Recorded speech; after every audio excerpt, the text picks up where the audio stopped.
कन्या ही बुधाची राशी आहे, फार बुद्धिमान रास आहे आणि कन्या ही स्त्री तत्वाची रास आहे. म्हणजे ते बुधाची राशी असल्यामुळं आणि ती फार बुद्धिमान रास आहे. तर या 2026 सालामध्ये बुध हा त्यांच्या राशीला म्हणजे तो शुभ फल मिळणारा योग दाखवतो.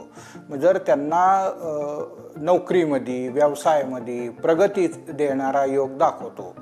म्हणजे बाबा त्यांचं कन्या ही कसं आहे, व्यापारी तत्वाची राशी आहे. म्हणजे बाबा त्यांचा किराणा मालाचा व्यवसाय आहे किंवा मॉलचा व्यवसाय आहे किंवा एखादा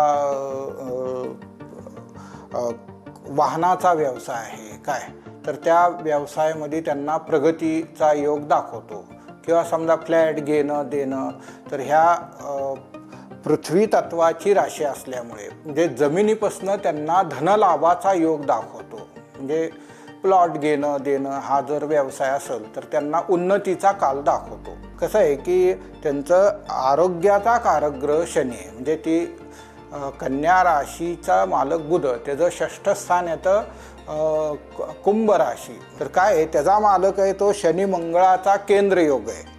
शनी मंगळ केंद्र योग आणि गुरु आणि मंगळाचा प्रतियोग आहे. म्हणजे तर आरोग्यामध्ये कसं आहे, तर त्यांना काळजी घेतली पाहिजे बघा. एकतर बाहेरचे पदार्थ कमी खाणं किंवा हॉटेलचे पदार्थ कमी खाणं काय, किंवा मांसाहार कमी करणं, किंवा आरोग्याच्या म्हणजे काही तक्रारी होत असतील, म्हणजे बाबा वातविकार किंवा पित्तविकार, मंगळ हा पित्तविकार निर्माण करतो, किंवा डॉक्टरांचा व्यवसाय जर असेल तर तो व्यवसाय त्यांना भरभराटीला जाण्याचा योग दाखवतो.